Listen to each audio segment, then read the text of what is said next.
വീണ്ടും ബാംഗ്ലൂരിൽ മലയാളി വിദ്യാർത്ഥി മരിച്ചു. BSc നേഴ്സിംഗ് ആണ്. ദുരൂഹതയുണ്ട്, കൊലപ്പെടുത്തിയതാന്ന് പറയുന്നു, റാഗിങ് ഉണ്ട് എന്ന് പറയുന്നു, നീതി വേണം എന്ന് പറയുന്നുണ്ട്. ഈ നീതി വേണം എന്ന് പറയുമ്പോൾ എനിക്ക് ചിരിയാണ് വരുന്നത്. എൻ്റെ പൊന്ന് മക്കളെ, നിങ്ങളൊരു കാര്യം ആലോചിക്കണം. അതായത് ഈ മരിച്ചതിന് ശേഷം എന്ത് മണ്ണാങ്കട്ട നീതി ഞങ്ങൾ ഉദ്ദേശിക്കുന്നത്. അതായത് എല്ലാവരും പറയുന്നത് ഇനി ഇങ്ങനെയൊന്നും ഉണ്ടാകരുത്, ഇതിങ്ങനെ ഉണ്ടായിക്കൊണ്ടിരിക്കുകയല്ലേ ചെയ്യുന്നത്. ഇതിപ്പോഴെന്ന് പറഞ്ഞാൽ ഒന്നിനു പുറകെ ആയിട്ട് ഇങ്ങനെ ഉണ്ടായിക്കൊണ്ടിരിക്കുകയല്ലേ ചെയ്യുന്നത്. ഇനി എന്താ ഇതിനപ്പുറത്ത് പിന്നെ വേണ്ടത്? അതുകൊണ്ട് ഞാനൊരു കാര്യം പറയുകയാണ് നിങ്ങളോട്. അതായത് നിങ്ങളുടെ മക്കൾ എന്തെങ്കിലും ഒരു കാര്യം വന്ന് പറഞ്ഞു കഴിഞ്ഞാൽ അത് മുഖവിലക്കെടുക്കുക, അല്ലാതെ അവിടെ എങ്ങനെയെങ്കിലും ഒന്ന് കോഴ്സ് പൂർത്തിയാക്കിയിട്ട് വാ. ഇപ്പോഴൊരു അമ്മച്ചിയുടെ ഒരു കമൻറ്റ് ഞാൻ കണ്ടു. എന്താണെന്ന് വെച്ച് കഴിഞ്ഞാൽ, മക്കൾ ഓരോ ദിവസവും വിളിച്ചു പറയുന്നത് ഞെട്ടിക്കുന്ന കാര്യങ്ങളാണ്. എങ്ങനെയെങ്കിലും ഒന്ന് ആ കോഴ്സ് പൂർത്തീകരിച്ച് വീട്ടിലെത്താനുള്ള പ്രാർത്ഥന മാത്രമാണ് ഇപ്പോഴവർ നടത്തുന്നത് എന്ന്. അതായത് ശരിക്കും ഇവിടെയുള്ള ആൾക്കാർക്കൊക്കെ പ്രാന്താന്നാണ് ഞാൻ പറയുന്നത്. കുട്ടി വന്നിട്ട് റാഗിങ് ആണെന്ന് പറഞ്ഞു കഴിഞ്ഞാൽ ഇവരെന്താ പറയുക അറിയാം, മോളെ അതൊക്കെ കോളേജിൽ ഉള്ളതാണ്, അത് നമ്മൾ കാണുന്ന പോലെയൊന്നുമല്ല. എന്നാൽ നേരെ മറിച്ചെന്ന് പറഞ്ഞാൽ വേറെ ഒരു സ്ഥലത്തും ഇല്ലാതെ വൃത്തികെട്ട പരിപാടിയായത്. ഈ മലയാളികൾ എന്ന് പറയുന്ന സംഭവങ്ങളാണ് ഇതിൻ്റെ മുന്നിൽ തന്നെ ഉള്ള. കാര്യം എന്താ പറയുന്നതിന് എനിക്ക് തോന്നുന്നില്ല. ഇപ്പോൾ ഹിന്ദിക്കാരും മറ്റേവരൊന്നും പോയിട്ട് ഈ റാഗ് ചെയ്യുന്ന പരിപാടിയൊക്കെ അവർ നിർത്തി. ഇപ്പോഴും മലയാളികൾ ഇവിടെ ചെന്ന് കഴിഞ്ഞാലും അവർക്കെന്ന് പറയുന്നത് കുറച്ച് തണ്ട് കൂടുതലാണ്.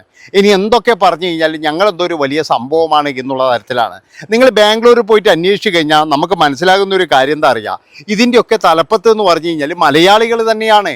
ചിലപ്പോൾ അവിടെ പഠിച്ചിട്ട് ഒന്നും ആകാതെ വന്നവനുണ്ടാകാം, ഇല്ലെങ്കിൽ അവിടെ പഠിച്ച് മൂത്ത് നരച്ചവനുണ്ടാകാം, ഇല്ലെങ്കിൽ വീട്ടിൽ നിന്ന് എന്താ പറയുക ഇറക്കി വിട്ടവനുണ്ടാകാം. ഇങ്ങനെയുള്ള എല്ലാം വന്ന് അടിയുന്നത് ആ ഒരു കോളേജിന് ചുറ്റുമായിരിക്കും. ഇപ്പോൾ അവിടെ എന്ന് പറഞ്ഞാൽ ഒരു പ്രധാനപ്പെട്ട ഒരു നഴ്സിംഗ് കോളേജ് ഉണ്ട്. ആ കോളേജിൻ്റെ ഒരു കിലോമീറ്റർ ചുറ്റളവിൽ നിങ്ങൾ പോയി നോക്കിക്കഴിഞ്ഞാൽ അവിടെ പണ്ട് പഠിക്കാൻ വന്ന, ഇപ്പോഴും ചിലപ്പോഴെന്ന് പറഞ്ഞു കഴിഞ്ഞാൽ ഈ പിള്ളേരെ കൊണ്ട് ജീവിക്കുന്ന, അല്ലെങ്കിൽ ഇവർക്ക് സീറ്റും കാര്യങ്ങളൊക്കെ റെഡിയാക്കി കൊടുത്ത് ജീവിക്കുന്ന, ഇവർക്കൊക്കെ എന്ന് പറഞ്ഞു കഴിഞ്ഞാൽ കുറച്ച് കാര്യങ്ങളൊക്കെ ചെയ്തു കൊടുത്ത് ജീവിക്കുന്ന ഒരു കൂട്ടങ്ങളെ നിങ്ങൾക്ക് കാണാൻ കഴിയും. അവരാണ് ഇതിൻ്റെ ഏറ്റവും വലിയൊരു പ്രശ്നക്കാർ എന്നാണ് ഞാൻ പറയുന്നത്.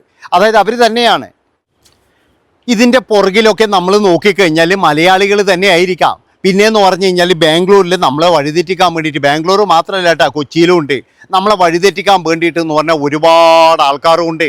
അതായത് ഓരോ ദിവസവും എന്ന് പറഞ്ഞാൽ ചൂണ്ടയുമായിട്ട് കാത്തു നിൽക്കുന്ന, ഏത് വീട്ടിൽ നിന്നാണ് വരുന്നത്, അവൻ ആരുടെ മകനാണ്, അതുമാത്രവുമല്ല അവൻ്റെ വരുമാനം എന്താണ് എന്ന് വരെ അറിയുന്ന സംഘങ്ങൾ വരെയുണ്ട് എന്നാണ് എനിക്ക് കിട്ടിയ വിവരം. അതുകൊണ്ട് തന്നെ നിങ്ങളൊരു കാര്യം എന്താണ് ചെയ്യേണ്ടതെന്ന് വെച്ച് കഴിഞ്ഞാൽ, നിങ്ങൾ വളരെയധികം കെയർ ചെയ്യണം മക്കളെ. ഏതെങ്കിലും ഒരുത്തം അതിൻ്റെ മക്കൾ വന്നിട്ട് ചിലപ്പോൾ അനക്കാടെ പഠിക്കാൻ കഴിയുന്നില്ല, അത്രയും ബുദ്ധിമുട്ടാണെന്ന് പറഞ്ഞു കഴിഞ്ഞാൽ, എടോ നേഴ്സിംഗ് അല്ല ലോകത്തുള്ള ഏറ്റവും വലുത്. അത് നിങ്ങളൊന്ന് മനസ്സിലാക്ക്. അതായത് ഈ നേഴ്സിംഗ് ഉണ്ടെങ്കിൽ മാത്രമേ വിദേശത്ത് പോകാൻ പറ്റുള്ളൂ, അവിടെ പോയാൽ ജോലി കിട്ടത്തുള്ളൂ. ഇത് മാത്രമാണ് ചില ആൾക്കാരുടെ ചിന്ത എന്ന് പറഞ്ഞു കഴിഞ്ഞാൽ. ആദ്യം അവരുടെ ഇഷ്ടത്തിന് ജീവിക്കാൻ വിട്. ഒരുപാട് കോഴ്സുകൾ വേറെയുമുണ്ട്, അതിനേതെങ്കിലും ഒന്നിന് ചേർക്ക്. അല്ലാതെ എല്ലാവരും കൊണ്ടുപോയിട്ട് നേഴ്സിംഗ് ഇതിൻ്റെ ചൂഷണങ്ങളാണ് ശരിക്കും പറഞ്ഞു കഴിഞ്ഞാൽ. ഈ ആദിത്യൻ എന്ന് പറയുന്ന പയ്യന്നേ ഞാൻ പറയുള്ളൂ, ഇതിവിടെ കൊണ്ടൊന്നും തീർന്നില്ല. നിങ്ങൾ അതുകൊണ്ട് തന്നെ എന്ന് പറഞ്ഞാൽ ഇനി ഇത് ഇവിടെ കൊണ്ട് തീരണം, ഇവന് നീതി കിട്ടണം, ഇവൻ ഇത് കിട്ടണം. ഇവിടെ മരിച്ചിട്ട് എന്ത് നീതി എന്നാണ് നിങ്ങൾ പറയുന്നത്? അവൻ ജീവിച്ചിരിക്കുമ്പോൾ കേൾക്കാനുള്ള കടുപ്പില്ലാത്ത, അല്ലെങ്കിൽ ജീവിച്ചിരിക്കുമ്പോൾ അവൻ്റെ പ്രശ്നം എന്താണെന്ന് മനസ്സിലാക്കാത്ത, ഇല്ലെങ്കിൽ അവിടെ എന്തെങ്കിലും അവന് പ്രശ്നമുണ്ടോ, അല്ലെങ്കിൽ അവനെ ആരെങ്കിലും കൊലപ്പെടുത്തിയതാണോ, ഇനി വേറെ ഏതെങ്കിലും സംഘത്തിൻ്റെ കയ്യിൽ അകപ്പെട്ടിട്ടുണ്ടോ, ഇതൊക്കെയാണ് നോക്കേണ്ടത്. ഇതൊക്കെയാണ് നീതി എന്ന് പറഞ്ഞാൽ. അല്ലാതെ എന്ന് പറഞ്ഞു കഴിഞ്ഞാൽ മരിച്ചതിന് ശേഷം ഓൻ ശവസംസ്കാരത്തിന് വന്നിട്ടില്ല, അല്ലെങ്കിൽ മരിച്ചതിന് ശേഷം അവൻ വന്നിട്ടില്ല, ഇവൻ വന്നിട്ടില്ല എന്ന് മാങ്ങാത്തൊലിയാണ് നിങ്ങൾ പറയുന്നത്. അതുകൊണ്ടാണ് ഞാൻ പറയുന്നത്, നിങ്ങളെ രക്ഷിതാക്കൾ എല്ലാവരും ഒരുമിച്ച് നിൽക്ക്, അങ്ങനെയെങ്കിലും ചെയ്യും. അതായത് ഒരു കോളേജിലുള്ള രക്ഷിതാക്കളെയും പഠിക്കുന്ന മക്കളുടെ രക്ഷിതാക്കൾ എല്ലാവരും ഒരു ഗ്രൂപ്പ് ഉണ്ടായി നിൽക്ക്.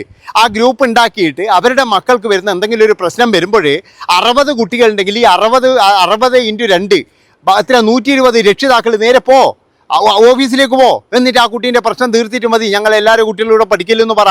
അങ്ങനെ ആർക്കെങ്കിലും ധൈര്യം ഉണ്ടോ? ഒരുത്തനും ധൈര്യം കാണത്തില്ല. കാരണം എന്താ അറിയാം, ഓൻ എങ്ങനെയെങ്കിലും പോയി മോൻ്റെ കാര്യം നോക്കിക്കോളണേ. കാരണം എന്താ അറിയാം, അതെ അവരെ അങ്ങ് പോയിക്കോട്ടെ, അവരൊന്നും കൂടണ്ടാട്ടാ. ഇതാണ് എല്ലാവരും എന്ന് പറഞ്ഞു കഴിഞ്ഞാൽ അവനവൻ്റെ കാര്യം വരുമ്പോൾ മാത്രമേ പഠിക്കത്തുള്ളൂ. ഇതിപ്പോഴും ഇന്നോ ഇന്നലെയോ തുടങ്ങിയ കാര്യമല്ല. ഞാൻ പറഞ്ഞല്ലോ, ഇപ്പം നിതിൻ രാജ് എന്ന് പറയുന്ന ഒരു പയ്യൻ, ആ പയ്യനെന്ന് പറഞ്ഞു കഴിഞ്ഞാൽ കേവലം അവിടെ ഓഫീസിലിട്ടിട്ട് ബട്ടൺ കറക്കുന്നതിന് പകരം എല്ലാവരും കൂടിയിട്ട് 1000 ഉറുപ്പ്യ എടുത്തിട്ട് ആ കടവും അങ്ങ് വീടിയിട്ട്, മോനെ ഇനി ഇമാതിരി പരിപാടി എടുക്കല്ലേ.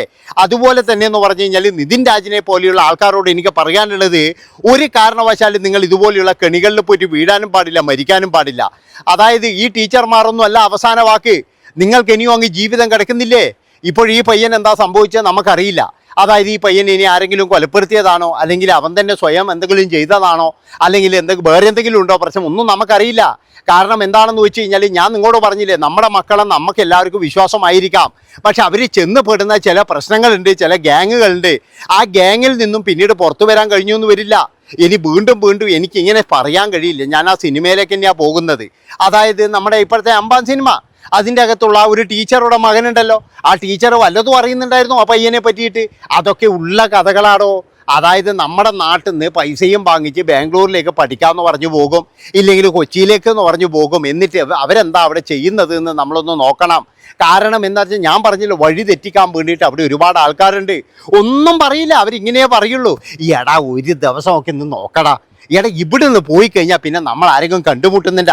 എടാ ഇവിടെ നിന്ന് നമ്മളിനിയിപ്പോൾ വല്ല യൂറോപ്പിലോ എവിടെയെങ്കിലും പോയി കഴിഞ്ഞാൽ നമ്മുടെ സ്ഥിതി എന്താ? നമ്മൾ പിന്നീട് ആരാ ഇതിനൊക്കെ പോകുന്നത്? ഇപ്പോൾ ഇവിടുന്ന് അടിച്ചു പൊളിക്ക്. അതുകൊണ്ട് ഇന്ന് അവലി ഇതാണ് സ്ഥിതി. അത് നിങ്ങൾ മനസ്സിലാക്കി. അതായത് ഇവരൊക്കെ എന്ന് പറഞ്ഞു കഴിഞ്ഞാൽ ഇതൊക്കെ വെറും എന്തോ വേറെ എന്നാ വലിയ തെറ്റൊന്നുമില്ല, അല്ലെങ്കിൽ ഇതൊക്കെ എന്ന് പറഞ്ഞാൽ നോർമലാണ്. നീ കാണുന്നില്ലേ, ഇതൊക്കെ ഇല്ലാതെ എന്ത് ജീവിതം, ഈ ബീറോൻ്റെ അല്ലെങ്കിൽ ഇതൊക്കെ ഇല്ലാതെ എന്ത് ജീവിതമാണ് എന്നുള്ള തരത്തിൽ ഇന്നത്തെ ജനറേഷൻ്റെ മുകളിലേക്ക് എല്ലാവരും കൂടി അങ്ങ് എടുത്തു വെച്ചിട്ടുണ്ട്. അതുപോലെ തന്നെ എന്ന് പറഞ്ഞാൽ കോളേജിൽ പോയിട്ടുള്ള എന്തെങ്കിലും പ്രശ്നം മാതാപിതാക്കളോട് പറയുമ്പോൾ, എൻ്റെ പൊന്നു മക്കളെ ഇപ്പോഴത്തെ കാലമല്ലേ ഇങ്ങനെയൊക്കെ ഉണ്ട് എന്നെല്ലാവരും കൂടിയിട്ട് ഒരു ബാധ്യത അവരുടെ തലയിലെടുത്ത് വെച്ച് കൊടുക്കുകയാണ്. എന്നിട്ട് പിന്നീട് എന്ന് പറഞ്ഞു കഴിഞ്ഞാൽ അവരെന്ത് ചെയ്യുമെന്നറിയാം, ഇതുകൊണ്ട് ഇമ്മ വരക്കുമ്പോഴും ഒരാൾ പോലും അവരെ സഹായിക്കാനുണ്ടാവില്ല. ഇപ്പോൾ ഇവിടുന്ന് ഈ ആദിത്യൻ എന്ന് പറയുന്ന പയ്യൻ്റെ അച്ഛനും അമ്മയും പറയുന്ന ഒരു കാര്യമുണ്ട്. 2-3 ദിവസം മുമ്പ് വന്നപ്പോഴേ അവൻ വളരെ ഹാപ്പി ആയിരുന്നു. അവന് പിന്നീട് എന്താണ് സംഭവിച്ചതെന്നറിയില്ല. അതുകൊണ്ടാണ് ഞാൻ പറയുന്നത്, അവൻ ഏതെങ്കിലും ഒരു സംഘത്തിൻ്റെ വലയിൽ പെട്ടിട്ടുണ്ടാകും. അങ്ങനെ വലയിൽ പെട്ട് കഴിഞ്ഞാൽ അവിടെ നിന്നും ഇറങ്ങി വരാൻ കഴിയില്ല. ഇനി തങ്ങളുടെ രഹസ്യങ്ങൾ ഏതെങ്കിലും ആരെങ്കിലും തുറന്നു പറയുമോ എന്ന് കരുതിയിട്ട് എന്തെങ്കിലും ചെയ്തതാണോ? അല്ലെങ്കിൽ ഞാൻ പറഞ്ഞല്ലോ, ഇതിലൊക്കെ എന്ന് പറഞ്ഞു കഴിഞ്ഞാൽ കോളേജുകാർക്ക് ഒഴിച്ചുകൂടാൻ കഴിയാത്ത, അവർക്ക് കൃത്യമായിട്ടെന്ന് പറഞ്ഞു കഴിഞ്ഞാൽ പങ്കുണ്ട്. കാരണം എന്താ വെച്ചാൽ അവരാണ് നോക്കേണ്ടത്. പക്ഷെ അവിടെ പലരും നോക്കത്തില്ല. പിന്നെ പല രക്ഷിതാക്കളും എന്ന് പറഞ്ഞു കഴിഞ്ഞാൽ അവിടെ മക്കളെ ഭാഗത്താണ്, അല്ലാതെ കോളേജുകാർ എന്ത് പറഞ്ഞു കഴിഞ്ഞാൽ അവർ കേൾക്കത്തുമില്ല. പിന്നെ ചില കോളേജിലുള്ള നല്ല നല്ല അധ്യാപകരുണ്ട്, അവരൊക്കെ എന്ന് പറഞ്ഞാൽ ഇങ്ങനെയുള്ള കമ്പനികളിലൊക്കെ കൂടി കഴിഞ്ഞ് കഴിഞ്ഞാൽ നല്ല രീതിയിൽ പറയുന്നവരും ഉണ്ട്. ഇവിടെ ഇപ്പോഴും എന്ന് പറഞ്ഞു കഴിഞ്ഞാൽ എന്താ സംഭവിച്ചതെന്ന് പറഞ്ഞാൽ ആ പയ്യന് മാത്രമേ അറിയുള്ളൂ. അല്ലെങ്കിൽ പിന്നെ എന്ന് പറഞ്ഞു കഴിഞ്ഞാൽ നിങ്ങളെല്ലാവരും പറയുന്ന പോലെ നീതി നീതി നീതി ഇത് വേണമായിരുന്നു. ഈ നീതി നീതി നീതി എന്ന് പറയുമ്പോൾ എനിക്ക് ചിരിയാണ് വരുന്നതായിരുന്നു. എന്ത് നീതി എന്നാണ് നിങ്ങൾ പറയുന്നത്? ആരെ ശിക്ഷിക്കണം എന്നാണ് നിങ്ങൾ പറയുന്നത്? ഇവിടെ എത്ര സംഭവങ്ങൾ നടന്നു. നമ്മുടെ കേരളത്തിൽ നടന്നില്ലേ സംഭവങ്ങൾ? ഇന്നാൾ ഒരുത്തനാന്ന് പറഞ്ഞു കഴിഞ്ഞാൽ ഒരു 10ാം ക്ലാസ് പഠിക്കുന്ന ചെക്കനാ, നിങ്ങൾ കണ്ടില്ലേ, പട്ടിയെ തല്ലുന്നത് പോലെ തല്ലി ഇതാക്കി. എന്നിട്ട് എന്താ 10ാം ക്ലാസ്സിലെ പരീക്ഷ എഴുതാൻ വേണ്ടിയിട്ട് അവന്മാർക്ക് ഇങ്ങനെയായിരുന്നു പ്രൊട്ടക്ഷൻ. മനസ്സിലായതാ ഇവിടുത്തേത്? അല്ല, നിങ്ങൾ വിചാരിക്കുന്ന പോലെയൊന്നുമില്ല. ഇപ്പോഴെന്ന് പറഞ്ഞാൽ നിതിൻ രാജിൻ്റെ മരണം ഇനിയിപ്പോൾ കുറേ നാൾ കഴിഞ്ഞാൽ എന്ന് പറഞ്ഞാൽ അതും അങ്ങ് നമ്മൾ വേറെ വിഷയത്തിലങ്ങ് പോവും. അത്രയേ ഉള്ളൂ. സിദ്ധാർത്ഥിനിയുടെ സിദ്ധാർത്ഥിന് ഒരു മാസമാണ് നമ്മൾ കൊണ്ടു നടന്നത്. എന്നിട്ട് സിദ്ധാർത്ഥിൻ്റെ അമ്മ പറയുന്ന കേട്ടില്ല, എന്ത് കിട്ടി? ഒന്നും കിട്ടിയില്ല. മനസ്സിലാക്കുക നിങ്ങൾ. അതുകൊണ്ട് നിങ്ങളെന്താ വേണ്ടതെന്ന് ഈ നീതി എന്ന് പറയുന്നതിന് പകരം നിങ്ങളെല്ലാവരും കൂടി ഒരുമിച്ച് നിൽക്കുക. ഒരു വീട്ടിലും, അതായത് ഒരു ക്ലാസ് റൂമിലുള്ള എത്ര 60 പിള്ളേർ 50 പിള്ളേരുണ്ടെങ്കിൽ ആ 50 രക്ഷിതാക്കളും അവരെല്ലാവരും കൂടി ഒരു ഗ്രൂപ്പായിട്ട് നിൽക്കുക. ഇന്നത്തെ കാലത്ത് എന്ന് പറഞ്ഞാൽ എല്ലാവരുടെ കയ്യിലും സ്മാർട്ട് ഫോണും കാര്യങ്ങളും ഇല്ലേ? അതിലെന്ന് പറഞ്ഞു കഴിഞ്ഞാൽ നിങ്ങൾ പണക്കാർ പാവപ്പെട്ടവൻ എന്നൊന്നും പാടില്ല. എല്ലാവരും ഒരുമിച്ച് നിന്നിട്ട് എന്തെങ്കിലും തരത്തിൽ ഒരു കുട്ടിക്ക് എന്തെങ്കിലും പ്രശ്നമുണ്ടെങ്കിലോ, അല്ലെങ്കിൽ അവൻ ഏതെങ്കിലും തരത്തിൽ വഴിതെറ്റി പോകുന്നുണ്ടെങ്കിലോ, അല്ലാതെ ഏതെങ്കിലും ഒരാൾ വന്നിട്ട് നിന്റെ മോനെ കണ്ടിരട്ടാ മറ്റേ ടീമിൻ്റെ കൂടെ എന്ന് പറയുമ്പോൾ പോരായിരുന്നു, എൻ്റെ മോനെ അങ്ങനെയൊന്നും പോകത്തില്ല, നാണോ മാനം ഉണ്ടോടാ എനിക്ക്, നിന്റെ മോനെ എനിക്ക് മര്യാദയ്ക്ക് വളർത്താൻ കഴിയില്ല, ഇതായിരിക്കും സ്ഥിതി. അങ്ങനെയൊന്നും പറയരുത്. നിങ്ങളത് ശ്രദ്ധിക്കുക. എന്തെങ്കിലും അവനുണ്ടോ, അവൻ എവിടെയെങ്കിലും പോയിട്ട് വഴിതെറ്റുന്നുണ്ടോ, അതാണ് വേണ്ടത്. അല്ലാതെ എന്ന് പറഞ്ഞു കഴിഞ്ഞാൽ എല്ലാം കഴിഞ്ഞതിന് ശേഷം നിങ്ങൾ ഇവിടുന്ന് വിലപിച്ചോണ്ടോ, അല്ലെങ്കിൽ എല്ലാം കഴിഞ്ഞതിന് ശേഷം സംസ്കാരത്തിന് വന്നില്ല, അല്ലെങ്കിൽ കോളേജുകാർ വന്നില്ല, എന്ത് മാങ്ങാത്തോലിക്കാണ് അവർ വരുന്നത്? ഹൈപ്പ് പറ്റുമെങ്കിൽ ഇങ്ങനെ ഒരു ഗ്രൂപ്പ് ഉണ്ടാക്കി ഉള്ള കാര്യമാണ് പറയുന്നതാണ്.